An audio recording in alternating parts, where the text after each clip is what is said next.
ಕಾಂಗ್ರೆಸ್ಗೆ ಕೋಲಾರ ಟಿಕೆಟ್ನ ಕಗ್ಗಂಟನ್ನು ಬಿಡಿಸೋಕೆ ಕಷ್ಟ ಆಗ್ತಾ ಇದೆ. ರಮೇಶ್ ಕುಮಾರ್ ಬಣಕ್ಕೆ ಟಿಕೆಟ್ ಕೊಡೋದು, ಮುನಿಯಪ್ಪ ಬಣಕ್ಕೆ ಟಿಕೆಟ್ ಕೊಡೋದು, ಈ ವಿಚಾರಕ್ಕೆ ಸಂಬಂಧಪಟ್ಟಂತೆ ಸಾಕಷ್ಟು ಪರ ವಿರೋಧ, ಗಲಾಟೆ, ರಾಜೀನಾಮೆ, ಗುಂಪುಗಾರಿಕೆ, ಬಣಗಳ ಬಡಿದಾಟ ಎಲ್ಲವೂ ಕೂಡ ಆಗೋಗ್ಬಿಟ್ಟಿದೆ. ಈಗ ಕೋಲಾರ ಟಿಕೆಟ್ಗೋಸ್ಕರವಾಗಿಯೇ ಕಾಂಗ್ರೆಸ್ಸಲ್ಲಿ ದೊಡ್ಡ ಫೈಟ್ ಅಂತ ನಡೀತಾ ಇದೆ. ಮುನಿಯಪ್ಪ ಅವರು ಡೈರೆಕ್ಟಾಗಿ ಸೋನಿಯಾ ಗಾಂಧಿ ಅವರ ಹತ್ರನೇ ಅವರು ಮಾತಾಡ್ಕೊಳ್ತಾರೆ ಹೈಕಮಾಂಡ್ ಕಡೆಯಿಂದ.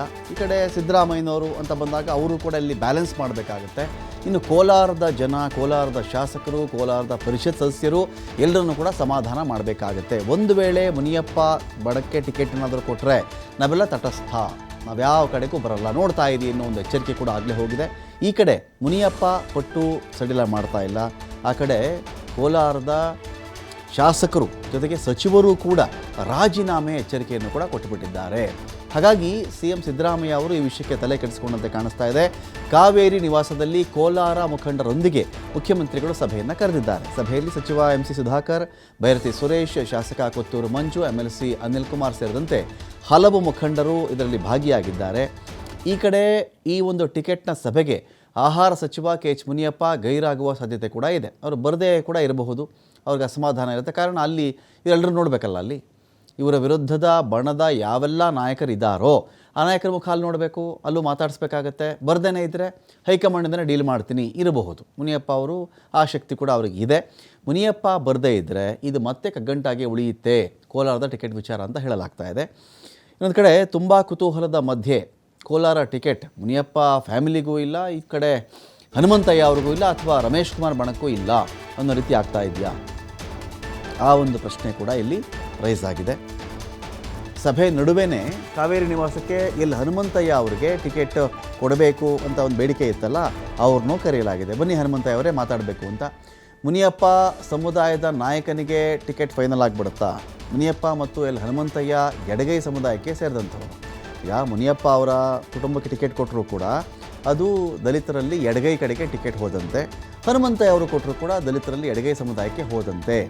ತೆರೆಗೆ ಸರಿದಿದ್ದ ಹನುಮಂತಯ್ಯ ಅವರ ಹೆಸರು ಮತ್ತೆ ಮುನ್ನೆಲೆಗೆ ಬಂದು ನಿಂತ್ಕೊಂಡಿದೆ. ಹನುಮಂತಯ್ಯ ಅವರು ಮೊನ್ನೆ ರಾಜ್ಯಸಭೆಯ ಅವಧಿಯನ್ನು ಮುಗಿಸ್ಕೊಂಡಿದ್ದರು. ಅವರು ಮತ್ತೊಮ್ಮೆ ಬಯಸಿದ್ದರೂ ಕೂಡ ರಾಜ್ಯಸಭೆಯ ಟಿಕೆಟನ್ನು, ಆದರೆ ಅದು ಮಾಕೇನವರ ಪಾಲಾಯಿತು, ಅವರಿಗೆ ಹೋಗಲಿಲ್ಲ ಆ ಒಂದು ಟಿಕೆಟು.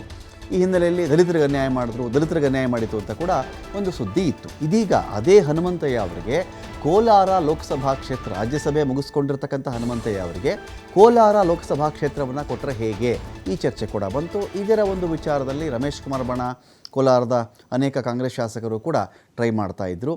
ಹನುಮಂತಯ್ಯ ಅವರ ಆಗಮನದಿಂದ ತುಂಬ ಕುತೂಹಲ ಕೆರಳಿಸ್ತಾ ಇದೆ ಕೋಲಾರದ ಟಿಕೆಟ್ ವಿಚಾರ.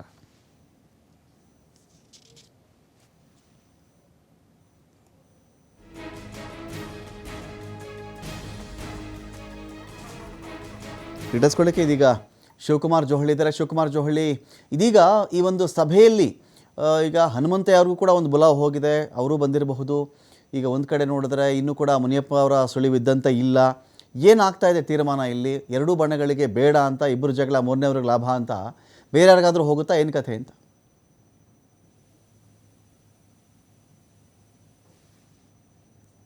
ಅಂತೂ ಕೋಲಾರ ಟಿಕೆಟು ಸಾಕಷ್ಟು ಕಗ್ಗಂಟಾಗ್ತಾ ಇದೆ, ಬೇರೆ ಎಲ್ಲೆಲ್ಲಿಗೂ ಹೋಗ್ತಾ ಇದೆ ಅದು ವಿಚಾರ ಒಂದು ಕಡೆ. ಯಾಕೆಂದರೆ ಇವ್ರಿಗೆ ಕೊಡಬಹುದು ಅಥವಾ ಇವ್ರಿಗೆ ಸಿಗುತ್ತೆ, ಈ ರೀತಿಯಾದಂಥ ಚರ್ಚೆಗಳು ನಿನ್ನೆಯಿಂದಲೂ ಕೂಡ ಕಂಟಿನ್ಯೂ ನಡೀತಾನೇ ಇದೆ.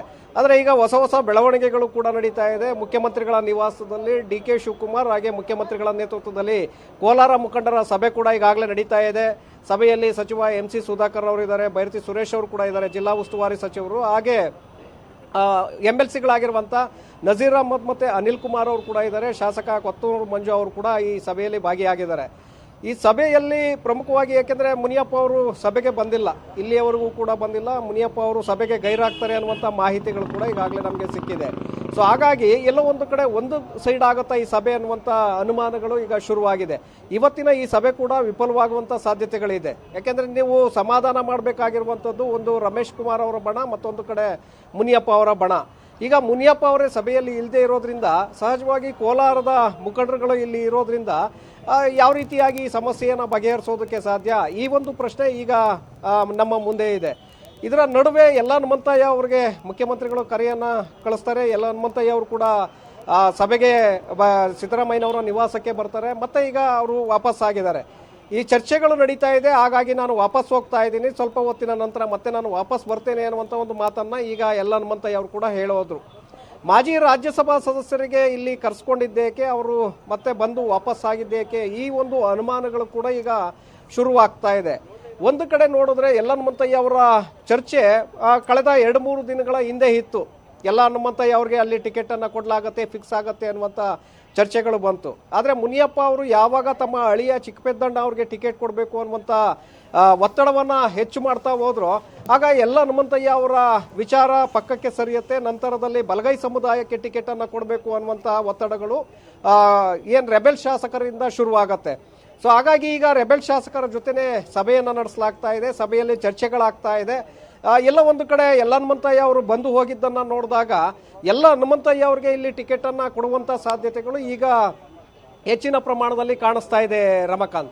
ಯಾಕೆಂದರೆ ಎಲ್ ಹನುಮಂತಯ್ಯ ಅವರಿಗೆ ಕೊಡುವ ಮೂಲಕ ಈ ಮೊದಲು ಕೂಡ ಮುಖ್ಯಮಂತ್ರಿಗಳು ಮತ್ತು ಉಪಮುಖ್ಯಮಂತ್ರಿಗಳು ಕೂಡ ಒಂದು ಕಡೆ ಮುನಿಯಪ್ಪ ಅವರ ಬಲವನ್ನು ಕುಗ್ಗಿಸ್ಬೇಕು, ಅವರನ್ನು ಹೊರಗಿಡಬೇಕು ಅನ್ನುವಂಥ ಮನಸ್ಸಿತ್ತು.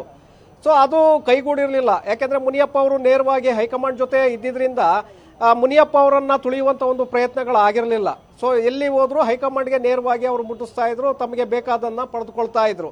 ಹಾಗಾಗಿ ಈಗ ಮುನಿಯಪ್ಪ ಅವರನ್ನ ನಾವು ಸೈಡ್ ಲೈನ್ ಮಾಡೋದಕ್ಕೆ ಒಂದು ಅವಕಾಶ ಸಿಕ್ಕಿದೆ ಅನ್ನುವಂಥ ಕಾರಣಕ್ಕೆ ಎಲ್ ಹನುಮಂತಯ್ಯ ಅವರನ್ನ ದಾಳವಾಗಿ ಇಲ್ಲಿ ಬಳಸ್ಕೊಳ್ಳೋದಕ್ಕೆ ಮುಖ್ಯಮಂತ್ರಿಗಳು ಹೊರಟಿದ್ದಾರಾ ಅನ್ನುವಂಥ ಪ್ರಶ್ನೆ ಈಗ ಉದ್ಭವ ಆಗ್ತಾ ಇದೆ. ಯಾಕಂದ್ರೆ ಎಲ್ ಹನುಮಂತಯ್ಯ ಅವರು ಕೂಡ ದಲಿತ ಎಡಗೈ ಸಮುದಾಯಕ್ಕೆ ಸೇರಿದಂಥವರು, ಹಾಗೆ ಮುನಿಯಪ್ಪ ಅವರು ಕೂಡ ದಲಿತ ಎಡಗೈ ಸಮುದಾಯಕ್ಕೆ ಸೇರಿದಂಥವರು. ಈಗ ಮುನಿಯಪ್ಪ ಅವರು ಒಂದು ವೇಳೆ ಚಿಕ್ಕಪೆದ್ದಣ್ಣ ಅವ್ರಿಗೆ ಟಿಕೆಟ್ ಅನ್ನ ಕೊಡದೆ ಹೋದ್ರೆ ಆಗ ಜನರ ಮುಂದೆ ಹೋಗುವಂತ ಸಾಧ್ಯತೆಗಳಿರುತ್ತೆ.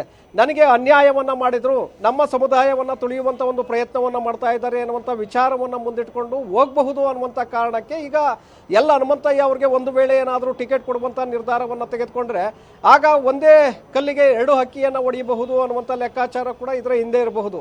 ಯಾಕೆಂದ್ರೆ ಎಲ್ ಹನುಮಂತಯ್ಯ ಅವರು ಕೂಡ ಅದೇ ಸಮುದಾಯದವರಾಗಿರೋದ್ರಿಂದ ಮುನಿಯಪ್ಪ ಅವರು ಒಂದು ವೇಳೆ ಏನಾದರೂ ಈ ರೀತಿಯಾದಂತಹ ಆರೋಪಗಳನ್ನ ಮಾಡ್ತಾ ಹೋದ್ರೆ ಆಗ ನಾವು ಎಲ್ ಹನುಮಂತಯ್ಯ ಅವರಿಗೆ ಇಲ್ಲಿ ಟಿಕೆಟ್ ಅನ್ನ ಕೊಟ್ಟಿದ್ದೀವಪ್ಪ, ಅವ್ರದೇ ಸಮುದಾಯಕ್ಕೆ ಕೊಟ್ಟಿದ್ದೀವಿ, ಹನುಮಂತಯ್ಯ ಯಾಕೆ ಮುನಿಯಪ್ಪ ಅವರು ಇದಕ್ಕೆ ವಿರೋಧವನ್ನ ವ್ಯಕ್ತಪಡಿಸ್ತಾ ಇದ್ದಾರೆ ಅನ್ನುವಂಥ ವಿಚಾರವನ್ನು ಕೂಡ ಮುಂದಿಟ್ಕೊಂಡು ಮುನಿಯಪ್ಪ ಅವರ ಒಂದು ತೇಜೋವಧೆ ಮಾಡುವಂತ ಒಂದು ಪ್ರಯತ್ನಗಳು, ಪ್ಲಾನ್ಗಳು ಕೂಡ ಇದರ ಹಿಂದೆ ಇರಬಹುದು. ಸೊ ಆ ಕಾರಣಕ್ಕೆ ಎಲ್ ಹನುಮಂತಯ್ಯ ಅವರನ್ನ ಕರ್ಸ್ಕೊಂಡಿದ್ರ ಅನ್ನುವಂಥ ಅನುಮಾನಗಳು ಮೂಡ್ತಾ ಇದೆ. ಇವತ್ತಿನ ಸಭೆ, ಯಾಕೆಂದ್ರೆ ಡಿ ಕೆ ಶಿವಕುಮಾರ್ ಕೂಡ ಇದ್ದಾರೆ ಈ ಸಭೆಯಲ್ಲಿ, ನಾವು ಇದನ್ನ ಗಮನಿಸಿದಾಗ ಎಲ್ಲೋ ಒಂದು ಕಡೆ ಸಿದ್ದರಾಮಯ್ಯನವರೇ ಇದನ್ನ ಪ್ಲಾನ್ ಮಾಡಿ ರಮೇಶ್ ಕುಮಾರ್ ಬಣವನ್ನ ಎತ್ತಿ ಕಟ್ಟಿ ನಂತರ ಮುನಿಯಪ್ಪ ಅವರನ್ನ ಸೈಡ್ಲೈನ್ ಮಾಡುವಂತ ಒಂದು ಪ್ರಯತ್ನಗಳನ್ನ ಇಲ್ಲಿ ಮಾಡ್ತಾ ಇದ್ದಾರೆ ಅನ್ನುವಂಥದ್ದು ಬಹಳ ಸ್ಪಷ್ಟ. ಯಾಕೆಂದ್ರೆ ಮುಖ್ಯಮಂತ್ರಿಗಳು ಹೇಳಿದ್ರೆ ರಮೇಶ್ ಕುಮಾರ್ ಅವರು ಕೂಡ ಸುಮ್ಮನಾಗ್ತಾ ಇದ್ರು, ಅವರ ಜೊತೆಗಿರುವಂತವ್ರು ಕೂಡ ಸುಮ್ಮನಾಗ್ತಾ ಇದ್ರು. ಆದ್ರೆ ಇಲ್ಲಿ ಅವರೇ ಎತ್ತಿ ಬಿಟ್ಟಿರುವಂತೆ ಕಾಣಿಸ್ತಾ ಇದೆ ಮುಖ್ಯಮಂತ್ರಿಗಳೇ. ಹಾಗಾಗಿ ಇದು ಎಲ್ಲಿಗೆ ಹೋಗಿ ನಿಲ್ಲುತ್ತೆ ಅನ್ನುವಂಥದ್ದು ನೋಡ್ಬೇಕಾಗತ್ತೆ ರಮಕಾಂತ್. Thank you Shivakumar Johalli.